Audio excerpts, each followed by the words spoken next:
वर्गवारी करून समाजामध्ये सत्तेची आणि उत्पन्नाची स्वाभिमानाने जगण्याची साधनं निर्माण व्हावीत म्हणून या ठिकाणी छत्रपती शाहू महाराजांनी आरक्षणाची सुरुवात केली आणि ते आरक्षण परमपूज्य डॉक्टर बाबासाहेब आंबेडकरांनी घटनेच्या स्वरूपातून या संपूर्ण भारत देशासाठी बहाल केलं।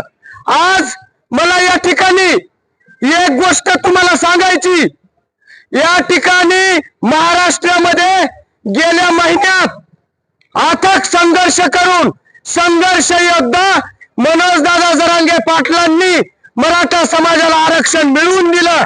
त्याच धर्तीवर दीपक भाऊ बोराडे संघर्ष योद्धा हा धनगर समाजाचा वाघ जालन्यामध्ये आमरण उपोषणाला बसले आहेत। खंत एवढ्याच गोष्टीची होती, गेल्या 15 दिवसापासून ते उपोषण करत आहेत, मात्र शासनाला जाग येत नाही।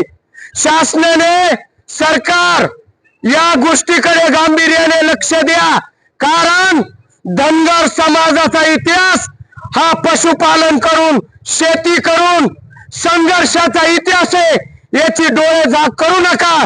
नसता आज या ठिकाणी बहुजन बांधव भंडारा लावून उतरलेले तेच बहुजन बांधव जर धनगर आरक्षण एसटी मधून नाही मिळालं तर सरकारला बुका लावल्याशिवाय राहणार नाहीत, हे मी या ठिकाणाहून सांगतो। आज